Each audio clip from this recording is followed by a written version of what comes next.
உம்முடைய சித்தம் பரமண்டலத்தில் செய்யப்படுவது போல பூமியிலும் செய்யப்படுவதாக. Let your will be done on earth as in heaven. இந்த ஜெபம் நீங்க பண்றவங்களா? உங்க கூட நான் பேச ஆசைப்படுறேன்.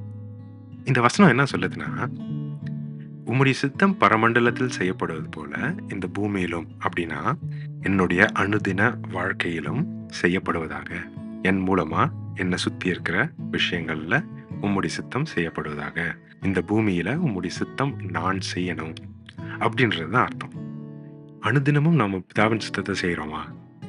ஜெபம் பண்றது தப்பு கிடையாது, அது செய்ய ஆசைப்படுறதும் தப்பு கிடையாது. ஆனா அப்படி ஜெபம் பண்ணிட்டு அதுக்கு மாறா செய்றோம் பாத்தீங்களா, அது பாவம். இன்னது செய்ய வேண்டும் என்று அறிந்து அதை செய்யாமற் போனால் அது பாவமாகும். இது நான் ஜெபிச்சுட்டு என் சித்தத்தையே நான் செய்துட்டு இருந்தா அப்ப பிதாவின் சித்தத்துக்கு மதிப்பு கொடுக்கறது இல்ல, அவமானப்படுத்துறேன், வீணான ஜெபத்தை நான் ஏறெடுக்கிறேன் பிதாவுக்கு அப்படின்ற அர்த்தமாகுது. கொஞ்சம் யோசிச்சு பாருங்க. பிளான் இல்லாத மனுஷனை நம்ம பார்த்துருக்கவே மாட்டோம். எல்லாருக்கும் எதனா ஒரு பிளான் இருக்கும். ஒரு ட்ரீம்னு சொல்லுவாங்க, இல்லை ஆம்பிஷன் இருப்பாங்க, எய்ம்னு சொல்லுவாங்க, short term goals, long term goals. Every day there will be a plan, they will run after a schedule. Even சின்ன பசங்க இவ்வளோ மார்க் எடுக்கணும், அதுவே ஒரு பிளான் தானே.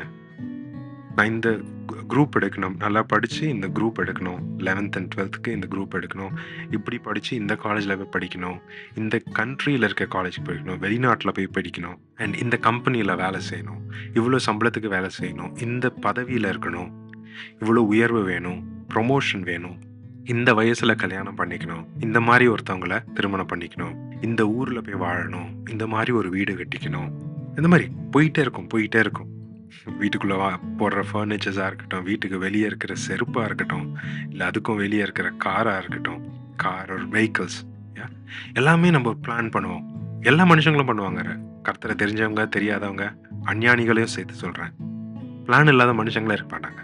பிளான் இல்லாதவங்க ஒரே ஒரு இனம் தான் இருக்குது மனுஷ இனத்தில். ஒரே ஒரு குரூப் தான் இருக்குது, சின்ன குழந்தைங்க. அவங்களுக்கு தான் பிளான் இருக்காது. அவங்க பிளான் எல்லாம் அவங்களுடைய அப்பா பண்ணுவாங்க. நமக்கும் நம்மளுடைய பிளானை அப்பா பண்ணி வைத்திருக்காரு. சொல்றாரு, இது எதை பண்ண, இன்னைக்கு இது எதை பண்ண, இன்றைக்குரிய ஆகாரத்தை இன்று எங்களுக்கு தாரும் நம்ம ஜெபிக்கிறோம். ஆனா நம்ம வீட்டில் எப்பவுமே ஸ்டோரேஜ் இருக்கும் நாளைக்கு. தப்பு கிடையாது, கர்த்தர் கொடுத்தா நல்லதுதான், கர்த்தருக்கு மகிமை உண்டாவதாக, ஸ்தோத்திரம் பண்ணிட்டு சாப்பிடுங்க. ஆனா இன்றைக்குரிய ஆகாரத்தை இன்று எனக்கு தாரும். அப்ப ஏன் சொல்றோம்? அதை நம்ம கிட்ட தான் ஸ்டோர் இருக்குல்ல, அந்த ஜெபம் பண்ணக்கூடாது இல்லை, தேவையில்லை. பட் ஏன் பண்றோம்? அதே மாதிரி தான் உம்முடைய சித்தம் பரமண்டலத்தில் செய்யப்படுவது போல இந்த பூமியிலும் செய்யப்படுவதாகன்னு பண்றோம். ஏன் பண்றோம்னு தெரியாம பண்றோம். நீங்க அனுதினமும் ஒரு பிளான் வச்சிருப்பீங்களா? காலைல ஏஞ்ச உடனே இங்க போகணும், இது எதை செய்யணும், இந்த மணிக்கு இது எது செய்து முடிச்சிடணும், வீடு இத்தனை மணிக்கு திரும்பணும், இத்தனை மணிக்கு சாப்பிட்டுட்டு இத்தனை மணிக்கு தூங்கணும். இதுக்கு நடுவில் நிறைய பைபிள் ரீடிங் இருக்கும், ப்ரேயர் இருக்கும், பைபிள் ஸ்டடி இருக்கும், சர்ச்சுக்கு போகிறது, வர்ஷிப் பண்ணுறது, எல்லாமே ஓகே. பட் நம்ம எல்லாமே பிதாவின் சித்தத்தை படி செய்கிறோமா? இல்லாட்டி நம்ம அதை ஜெபம் பண்ணக்கூடாதுல்ல. நம்ம அதை ஜெபம் பண்ணுறோன்னா அதுக்கு உண்மையாக இருக்கணும், இல்லாட்டி வீணான ஜெபம் ஆகிடும், அது பொய் ஆகிடும். அது கொஞ்சம் யோசிச்சு பார்க்கணும்ல. நம்ம யோசிக்கிறோமா? நீங்கள் யோசிக்கிறீங்களா? இயேசு சொல்கிறாரு யோவான் 4ஆம் அதிகாரத்துல, என் பிதாவின் சித்தத்தை செய்து முடிப்பதே எனக்கு போஜனமா இருக்கிறது. Doing the will of God and finishing it is where my nourishments come from அப்படின்னு சொல்றாரு. அதுதான் போஜனமா இருக்குது. Man shall not live by bread alone but by every word that comes from God. அது சொல்லல, என் பிதாவின் சித்தத்தை செய்து முடிப்பதே எனக்கு போஜனமா இருக்கிறது. அந்த மாதிரி நம்ம சொல்றதுக்கு நமக்கு தைரியம் இருக்கா? ஏன்னா இயேசுவின் அடிச்சுவடுகள் ஃபாலோ பண்ணிட்டு தான் நம்ம நடந்து போறோம்ல. உன் சிலுவையை தூக்கி கொண்டு என் பின்னே வான்னு சொல்றாரு. இந்த பூமியில வாழும்போது இயேசு வாழ்ந்தபடி நம்ம வாழணும், வாழ்ந்து காட்டின மாதிரி நம்ம வாழணும். அப்படின்னா அவருடைய ஸ்டெப்ஸை ஸ்டெப் பை ஸ்டெப் நம்ம ஃபாலோ பண்ணோம் இல்லையா? பண்றோமா? நீங்க பண்றீங்களா? உங்களுடைய பிதாவின் சித்தம் உங்களுக்கு என்னன்னு தெரியுமா? உங்கள் வாழ்க்கையில் அவர் என்ன சித்தமாக இருக்கிறாருன்னு தெரியுமா? நம்ம நிறைய பேர் நிறைய சொல்லுவோம்ல. இங்கே ஃபார் எக்ஸாம்பிள் நிறைய பேர் பிள்ளைகளை வெளிநாட்டுக்கு அனுப்பிச்சு படிக்க வைக்கிறாங்க. நாங்கள் ப்ரே பண்ணோம், பிதாவின் சித்தத்தை கேட்டோம், அவர் தான் காட்டினாரு இந்த கண்ட்ரியில் இருக்க இந்த காலேஜ்னு. ஆதாரம் அது பிதாவின் சித்தமா இல்ல நம்ம சித்தமா? ஒரு பரிசுத்தவான் எழுதியிருக்கிறாரு, man does not wants to do God's will because it is not his will. அப்படின்னா மனுஷனுக்கு பிதாவின் சித்தத்தை செய்ய விருப்பம் இல்லை, ஏன்னா அது அவனுடைய சித்தம் இல்லை. நம்மளுடைய சித்தத்தை பொய்ன்ற ஒரு போர்வையை போத்தி இது பிதாவின் சித்தம், அவர் தான் காட்டினாரு, இந்த மனுஷங்க மூலமா எங்களுக்கு சொன்னாரு, எனக்கு வெளிப்பாடு கொடுத்தாரு, கனவுல வந்துச்சு. இதை யார் ஆராய்ந்து பார்ப்பாங்க? நீங்க தானே ஆராய்ந்து பார்க்கணும், நிஜமாலுமே பிதாவின் சித்தமான. Just for the sake of an argument இது கொஞ்சம் யோசிச்சு பாருங்க. உங்க பிள்ளை வெளிநாட்டுக்கு போய் படிக்கணும் அப்படின்னா கர்த்தர் உங்களையே வெளிநாட்டுல வாழ வச்சிருப்பாரு. பிள்ளைகள் எப்ப தாய் தகப்பனை விட்டு பிரியணும்னா அவங்க கல்யாணம் ஆகும்போது தான் பிரியணும். இதுதான் பிதாவின் சித்தம். நம்ம ஆதியாகமத்துல படிக்கிறோம்.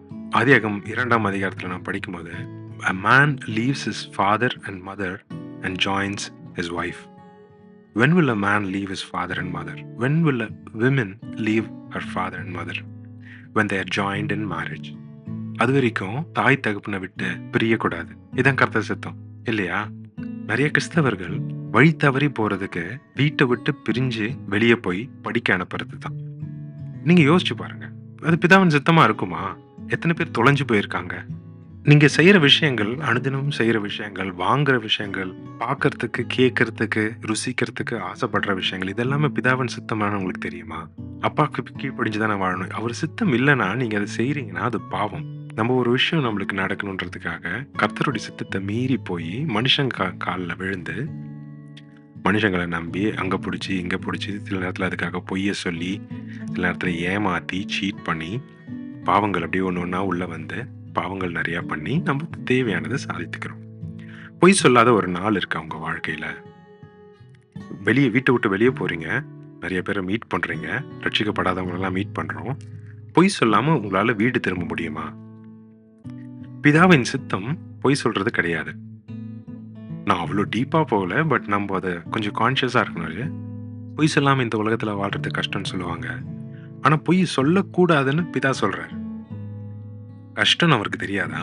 இந்த பூமியிலே உபத்திரவம் உண்டு அப்படின்னு தானே சொல்லியிருக்காரு நமக்கு. நம்ம ஒரு சாக்கு வச்சு நம்ம சித்தத்தை நம்ம செய்துக்கிறோமா? பொய் சொல்றது நம்ம சித்தம் தானே? இல்லை பிசாசோடைய சாத்தானுடைய சித்தம்னு சொல்லலாம். அப்போ சாத்தான் தானே உங்களை அப்பா? என் பிதாவின் சித்தத்தை செய்து முடிப்பதே எனக்கு போஜனமா இருக்கிறது அப்படின்ற சொல்றதுக்கு நமக்கு தகுதி இருந்தா மட்டும்தான் நாம இந்த ஜபத்தை பண்ணணும்.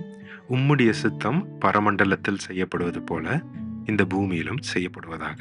இல்லையா? கொஞ்சம் யோசிச்சு பாருங்க. ஆனா நீங்க பிரயாசப்படுறீங்களா? பிரயாசப்பட்டும் என்னால முடியல, நான் ட்ரை பண்றேன், I am fighting, I am following அப்படின்னா தைரியமா இருங்க. நீதிமான் எழுந்தரம் விழுவான், மீண்டும் எழுந்திருப்பான். ஆனா இதெல்லாம் நீங்க செய்யறதுக்கு கஷ்டப்படுறீங்கன்னா அதுக்கு தான் அதே ஜபத்துல இன்னொரு வரி இருக்கு, என்னை சோதனைக்குள் உட்பட பண்ணாமல் தீமையிலிருந்து என்னை ரட்சித்துக் கொள்ளுவார், காப்பாத்துவாரு. விழுறீங்களா? விழுந்து விழுந்து நீங்க பிரயாசப்படுறீங்களா? அவர் சித்தத்தை செய்யறதுக்கு வந்து உதவி செய்வாரு. உன் பாதம் கல்லில் இடராதபடிக்கு அவர் தமது தூதர்களுக்கு கட்டளை இடுவார், ஆரம்பிச்சிருவாரு. தைரியமா இருங்க. He will send an army to stand beside you to finish his will. ஆனா நீங்க அதுக்கு ஆசைப்படுறீங்களா? He will go to any extent to support you. உன் பக்கத்தில் 1000 பேரும் உன் வலது புறத்தில் 10,000 பேரும் விழுந்தாலும் அது உன்னை அணுகாது. உன் கண்களால் மாத்திரம் நீ அதை பார்த்து துன்மார்க்கனுக்கு வரும் பலனை காண்பாய்.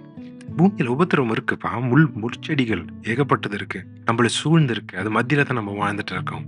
கஷ்டம் தான் அவர் சித்தத்தை செய்யறதுக்கு. ஆனா நீங்க பிரயாசப்படுறீங்களா? Are you even trying?